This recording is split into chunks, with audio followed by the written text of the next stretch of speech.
आज राष्ट्रीय शेतकरी दिन. आज खऱ्या अर्थानं जगाचा नव्हे नव्हे तर देशाचा पोशिंदा, ज्यानं ही संपूर्ण जग ज्याच्यावर चालते असा शेतकरी राजा. आणि आज त्या शेतकरी राजाचा आज खऱ्या अर्थानं आज हा कृषी दिन साजरा होत असताना सर्वात महत्त्वाचं देशाचं राज्याचं जे पशुधन आहे हे सर्वात महत्त्वाचं पशुधन आहे. आणि या पशुधनाच्या माध्यमातूनच सर्व जीवसृष्टी असेल, माणूस असेल, त्याचं सर्व ऊर्जेचा स्रोत असेल, हा सगळा या प्राणीमात्राच्या माध्यमातून सुरू असतो आहे. आणि विशेष म्हणजे माणसाला जेवढं महत्त्व आहे तेवढंच जनावरांना महत्त्व आहे. माणूस जोपर्यंत या सृष्टीमध्ये तोपर्यंत कॅटल पॉप्युलेशन ह्या जगामध्ये राहणार आहे. म्हणजे प्राणी आणि माणूस हे खऱ्या अर्थानं एका नाण्याच्या दोन बाजू आहेत. आणि विशेषतः आज सांगायचं म्हणलं तर राज्यामध्ये थंडीचा प्रचंड कडाका आहे. आणि निश्चितच आपलं पशुधन वाचवण्याच्या दृष्टीनं आपण थंडीमध्ये विशेष अशी आपल्या जनावरांची काळजी घेणं गरजेचं आहे. मग जनावरांमध्ये गाई असन, बैल असन, घोडा असेल, आपले कुत्रा मांजर असेल, हे अनेक प्राणी त्याच्यामध्ये येतात. आणि ह्या प्राण्यांच्या माध्यमातूनच ही जीवनसृष्टी गतिमान झालेली आहे, चाललेली आहे. आणि त्यांच्यामध्ये असणारा स्नेह, प्रेम हे शेतकऱ्याचे खऱ्या अर्थानं हे धन आहे. आणि ह्या धनाला वाचवण्यासाठी या धनाच्या माध्यमातून जी सृष्टी चाललेली आहे, ह्या धनाच्या माध्यमातून शेतकऱ्याची उलाढाल, आर्थिक उलाढाल याच माध्यमातून होती. विशेषतः म्हणजे दूधधंदा. आणि या दूधधंद्यामधूनच खरी आर्थिक उलाढाल देशातील शेतकऱ्याची चाललेली आहे. आणि मग प्रचंड थंडी असताना या धनाला वाचवण्यासाठी विशेषतः काळजी घेण्याची गरज शेतकऱ्यांना आहे. मी पशुवैद्यकीय माध्यमातून डॉक्टर संतोष वाळ ज्यावेळेस मी काम करतो, ज्यावेळेस पशुवैद्यक सेवेमध्ये मी जागोजागी कोठ्यांवर व्हिजिटच्या माध्यमातून जेव्हा सेवा पुरवण्याचं काम करतो, त्यावेळेस निश्चितच थंडीमुळं किती नुकसान होतं याचे अनुभव येतात. आणि निश्चित आम्ही शेतकऱ्यांना त्या पद्धतीने सांगतो की आपण यावेळेस काय काळजी घेतली पाहिजे. विशेषतः काळजी घेणं गरजेचं आहे. म्हणजे थंडीमध्ये आपला गोठा असेल, गाई जनावरांचा जो निवारा आहे तो व्यवस्थितपणे तुम्ही जास्तीचा थंडी आतमध्ये येणार नाही याची काळजी घेतली पाहिजे. खाली जनावरांना बसण्यासाठी आता बऱ्याच ठिकाणी गायांना कोबे आहेत, तर त्या ठिकाणी आपण जर भाताच्या पेंड्याचं आच्छादन केलं 1 ते 2 ते 3 महिने, तर निश्चित त्या उभेतूनही गाईला आराम मिळतो किंवा उष्णता मिळते. आणि त्याचा फायदा त्याच्या दूधधंद्यामध्ये होतो किंवा तिचं आरोग्य चांगल्या राहण्यासाठी त्याची मदत होते. तिसरी अतिशय महत्त्वाची गोष्ट म्हणजे खनिज मिश्रणांचा वापर करणं जास्तीचं गरजेचं आहे. कारण शेतीमध्येच आता खनिज मिश्रणांचा तोटा असल्यामुळे ते पिकामध्ये येत नाही. आणि पिकामध्ये न आल्यामुळं आणि दुधातून जास्तीचं कॅल्शियम असेल, फॉस्फरस असेल, हे निघून जातं. आणि परिणामी जनावरांच्या शरीरामध्ये त्याची उणीव भासते. आणि म्हणूनच ही उणीव, ही झीज भरून काढण्यासाठी अतिरिक्त खनिज मिश्रण देण्याची गरज आहे. आणि चांगल्या पद्धतीचं खनिज मिश्रण तुम्ही ॲमिनो ॲसिड्स असतील, वेगवेगळ्या प्रकारचे विटॅमिन्स असतील, मिनरल्स असतील, याचा वापर, जास्तीचा वापर जनावरांच्या खाद्यामध्ये, खुराकामध्ये करणं गरजेचं आहे. आणि त्यामुळे त्यांची उणीव भरून निघेल आणि जास्तीची ऊर्जा त्यांना मिळेल. त्याच्यामुळे त्यांचं शरीर आरोग्य निश्चितच चांगलं राहील. आणि त्यांचं शरीर आरोग्य जर चांगलं राहील तर त्याच्यामधून मिळणारा दूध किंवा त्यांचं आरोग्य चांगले राहिल्यामुळं निश्चित आपला आर्थिक फायदा हा शेतकऱ्याचा त्या माध्यमातून होणार आहे. दुसरी अतिशय महत्त्वाची गोष्ट म्हणजे अतिशय थंड पाणी असतं. आपण टाक्यांमध्ये पाणी साठवलेलं असतं, तर त्या पाण्याला जर त्याचं तापमान वाढवण्याचा जर प्रयत्न शेतकऱ्याला जर जमला तर साधारणतः अगदीच माणूस ते कोमट करू शकत नाही, परंतु जे थंड पाणी आहे त्याला जास्तीचं थोडंसं गरम करण्याच्या माध्यमातून जर सकाळचं पाणी जर टाक्या भरल्या तर ते पाणीसुद्धा त्याच्या आरोग्याला निश्चित हितकारक आहेत. अनेक शेतकऱ्यांचं असं आहे की बैलांच्या बाबतीत अशी गरज आहे का संध्याकाळी तो रती भिजवला जातो. अनेक प्रकारची जी कडधान्य असतात ती भिजवली जातात. ते थंडीमुळे प्रचंड गार पडतात आणि ती थंड झाल्यामुळे जनावरांना सकाळी आपण ते खुराकाच्या माध्यमातून ते खायला घालतो आणि त्याचासुद्धा बॅड इफेक्ट जनावरांवर येतो. त्याच्यामुळं तिथेसुद्धा शेतकऱ्यांनी व्यवस्थितची पशुपालकांनी काळजी घेणं गरजेचं आहे. तिसरी अतिशय महत्त्वाची गोष्ट म्हणजे की खनिज मिश्रण झालं, पाणी झालं, त्यासोबत तुम्हाला आता मिठाची जास्त करणं देणं गरजेचं आहे.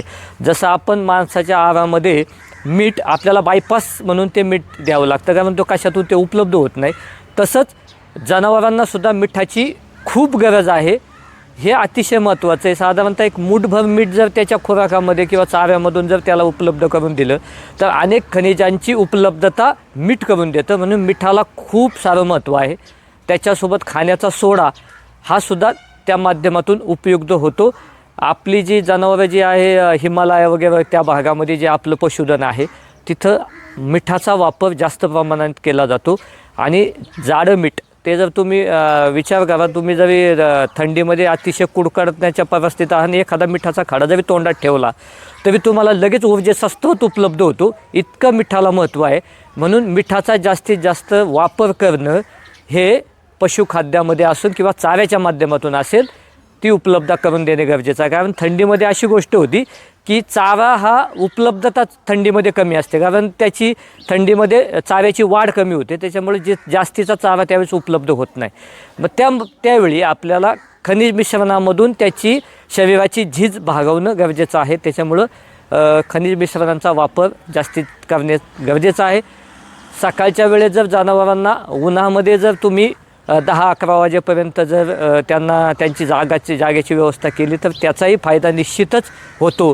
विटॅमिन D3 सारखं अतिशय महत्त्वाचं जे विटॅमिन आहे ते त्या माध्यमातून आपल्या जनावरांना मिळतं.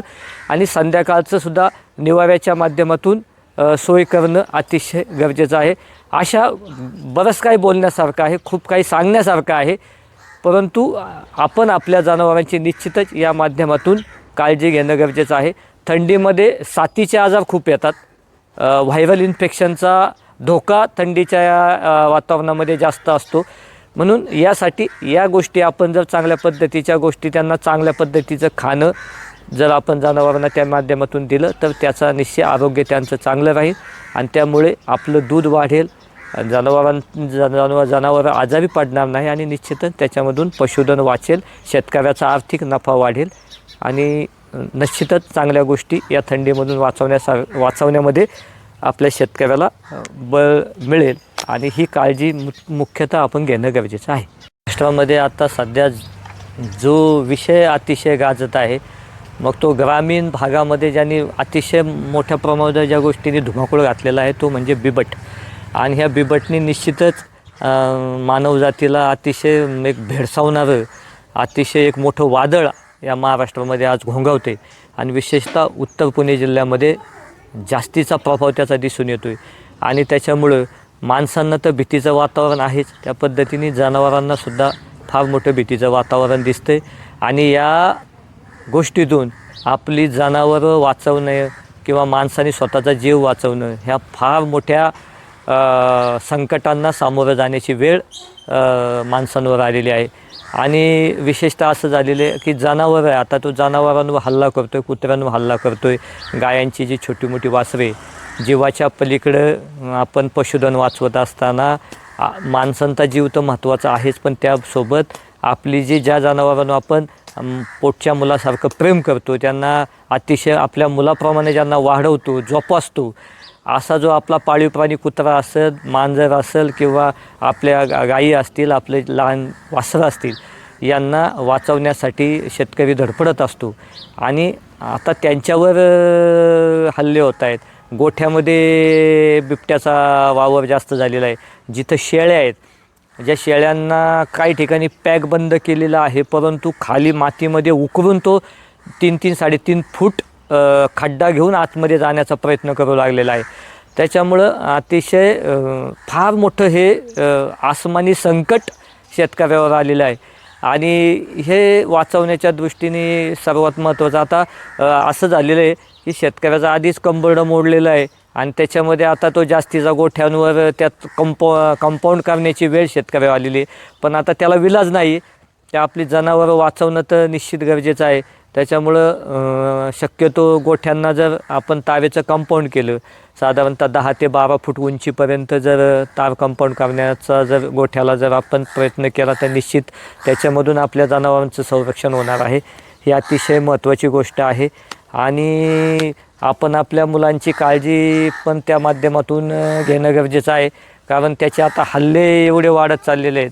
काही ठिकाणी मी ज्यावेळेस गेलो त्यावेळेस तर मला अशा काही गोष्टी ऐकायला मिळाल्या की संध्याकाळचे जर 7 वाजले तर जी आपली पाळीव कुत्री आहेत ती गावच्या दिशेने निघायला लागलेली आहेत. मग बघा आता त्यांनासुद्धा इतकी दहशत किंवा त्या विचारांनासुद्धा एवढं कळायला लागले की आपला पण जीव धोक्यात आहेत. तर ती सगळी कुत्रे असतील तर ते गावामध्ये लाईटीमध्ये जाऊन सगळी कुत्रे एका ठिकाणी बसायला लागलेली आहेत. बसतानासुद्धा तोंड त्यांचं बाहेर आहेत आणि अशा पद्धतीने ते बसायला लागलेले. म्हणजे संध्याकाळी 7 वाजले की कुत्रे सगळी गावाच्या दृष्टीने लाईटीमध्ये जाताना दिसत आहेत आणि पुन्हा सकाळी ती घराकडं येत आहेत. म्हणजे बघा किती याचं भयानक वास्तव किंवा रौद्ररूप त्याने धारण केलेलं आहे. भीती किती महत्त्वाची आहे. आणि अशा गोष्टीतून निश्चित आपण आपल्या मुलांची वगैरे सगळी काळजी घेणं गरजेचं आहे. आणि आपल्या मुलांना किंवा आपल्या जनावरांना वाचवण्याच्या दृष्टीने अनेक काही असे उपाय आहेत ते जास्तीचं करणं गरजेचं आहे.